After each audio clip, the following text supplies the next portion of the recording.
గౌతమ్ ప్రసాద్ గారు మనతో పాటు బీఆర్ఎస్ నుంచి జాయిన్ అయ్యారు. గౌతమ్ ప్రసాద్ గారు నమస్తే అండి. నమస్తే మేడం.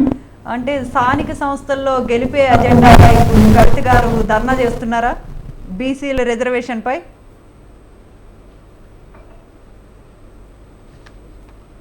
గౌతమ్ ప్రసాద్ నమస్కారం అండి. మేడం చెప్పండి. అంటే స్థానిక సంస్థల ఎన్నికల కోసమే బీసీ గళం ఎత్తుకున్నారు అని చెప్పేసి ఏదైతే బట్టగాల్చి మీద వేయాలని చెప్పేసి అనుకుంటున్నారో వాళ్లకు మేము చెప్పే సమాధానం ఏంటంటే మేము ఆ విధంగా చెయ్యట్లేదు. గతం నుంచి కూడా బీసీ వెల్ఫేర్ కోసం ఆలోచించిన వాళ్ళం మేము. అదే విధంగా ఇప్పుడు ప్రత్యేకమైన పరిస్థితులు ఎందుకు వచ్చినాయి అంటే బీసీ మీద మాట్లాడాల్సిన ఒక స్థితి ఎందుకు ఏర్పడింది అని అంటే కాంగ్రెస్ పార్టీ ఎన్నికలలో ఒక ప్రత్యేకమైన నినాదం తీసుకుంది బీసీల గురించి. కులగణన చేస్తామని చెప్పేసి 42% రిజర్వేషన్ ఇస్తామని చెప్పేసి వాళ్ళు క్లియర్ గా చెప్పి ఉన్నారు, హామీ ఇచ్చి ఉన్నారు ప్రజలకు.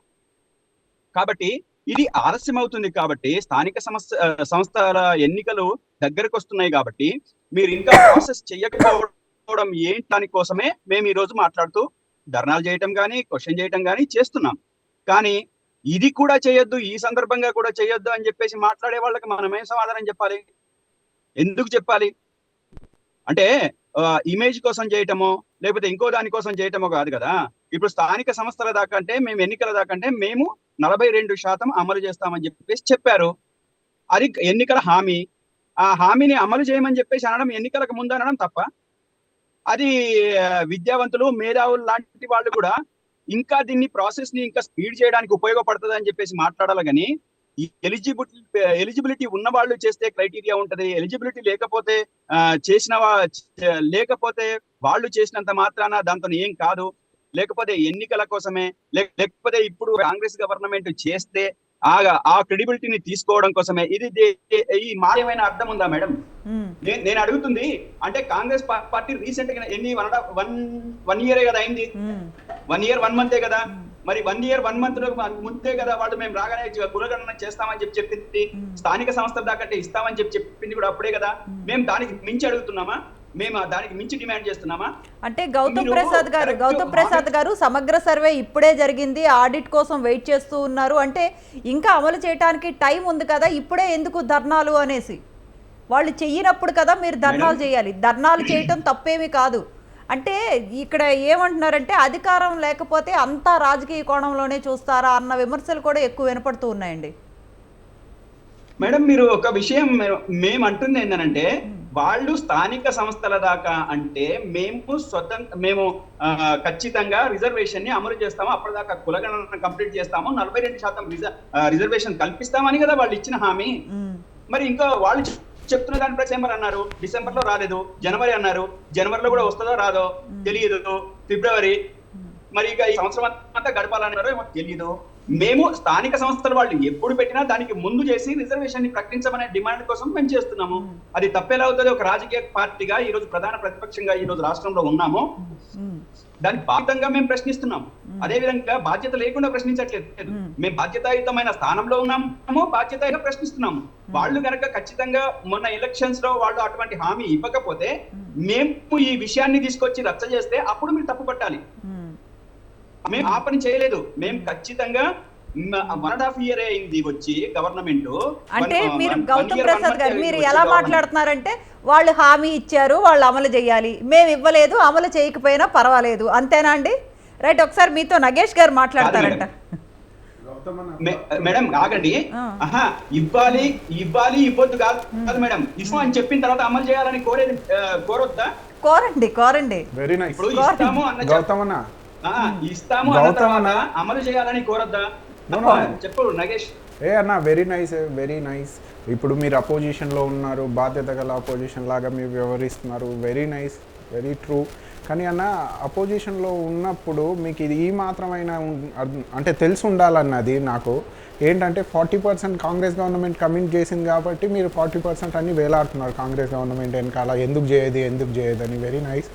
బీజేపీకు క్వశ్చన్ ఏ విధంగా ధర్నాలో మీరు ఇంప్లికేట్ చేస్తున్నారు అంటే బీజేపీకి అగెనెస్ట్గా మాట్లాడారు.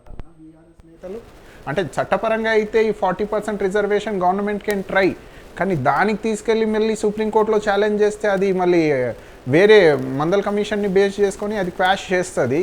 అదే మీరు బీజేపీకి డైరెక్ట్ ఎందుకు డిమాండ్ అడగరు? ఎందుకు అంటే ఓన్లీ కాంగ్రెస్ గవర్నమెంట్కే ఎందుకు రాష్ట్రవారీతంగా? మేడం ఇది నగేష్ మాట్లాడుతున్నది చాలా చాలా చాలా చాలా హాస్యాస్పదం మేడం. ఎందుకు చెప్పనా, నగేష్తో నాకు మంచి పరిచయం ఉంది, ఆ మిత్రుడు అంటే నాకు మంచి గౌరవం ఉంది. నేను చెప్తున్నది ఏంటంటే వీళ్ళు హామీ ఇచ్చేటప్పుడు ఆ హామీని నిలబెడతామా లేకపోతే చట్టసభలో ఇది సాధ్యం అవుతుందా కాదా అనుకొని ఇచ్చారా? కాదు కాబట్టి మేము ఎట్లా పడితే నరం లేని నాలుక ఎట్లయినా మాట్లాడొచ్చు అని చెప్పేసి అనుకొని ఇచ్చిందా? అలా ఏం లేదన్నా. ఇప్పుడు తమిళనాడులో ఇస్తున్న రిజర్వేషన్ ఐడియా ఉందా మీకు? 66% మాట్లాడింది నేను విన్నాను మేడం. ఇప్పుడు తను మాట్లాడేది నేను విన్నాను. నేను మాట్లాడేది ఏమో క్లియర్ గా ఉంటది.